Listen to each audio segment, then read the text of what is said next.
MST ভর্তি পরীক্ষা actually এই কারণেই দেওয়া দরকার। প্রথম কারণ হচ্ছে এটা আপনার লাইফের first admission test as an engineering aspirant. তারপরের কথা হচ্ছে এমএসটি ভর্তি পরীক্ষার কোশ্চেন প্রতি বছরই অনেক অনেক অনেক ইজি আসে, সব সময় ইজি আসে। মানে আপনি কতটা ইজি আমি বোঝাতে পারবো কিনা, মানে মনে করেন আপনি যদি ফিজিক্সের ক্ষেত্রে ইসাক স্যারের ম্যাথ করে যান বা তখন স্যারের ম্যাথ করে যান, একটু একটা যদি ইসাক আসে এইটুকু। ম্যাথমেটিক্সের ক্ষেত্রে আপনি শুধুমাত্র এসইউ ম্যাথ সলভ করে গেছেন, ডান।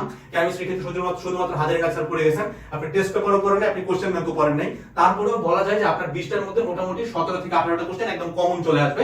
I can assure you that প্রতি বছর এমনটাই ঘটে। সো এই কারণে পরীক্ষাটা দেওয়া, অনেকে মনে করে যে পরীক্ষা দিয়ে কি হবে, সহজ কোশ্চেন। বাট ঝামেলাটা এখানে, সহজ কোশ্চেনের পরীক্ষায় কিন্তু চান্স পাওয়া অনেক টাফ। আমি এখানে তো মশাই না, সহজ কোশ্চেন যখন হবে তখন ওইখানে প্রত্যেকেই ভালো রেজাল্ট করবে। তার মানে আপনি অনেক কিছু জানেন, কনসেপ্ট বুক পড়ছেন, কোশ্চেন ব্যাংক পড়ছেন, আপনার ক্ষেত্রে কোশ্চেন আসছে সহজ। যে ছেলেটা শুধুমাত্র মেইন বই পড়ে গেছে তার কাছেও কিন্তু কোশ্চেনটা সহজ আছে, সো সবাই পারবে। সো তার মানে এখানে আপনি যদি একবার ভুল করেন তার মানে কিন্তু আপনি 100 র‍্যাঙ্ক পিছাইতেছেন, ব্যাপারটা কিন্তু এরকমই।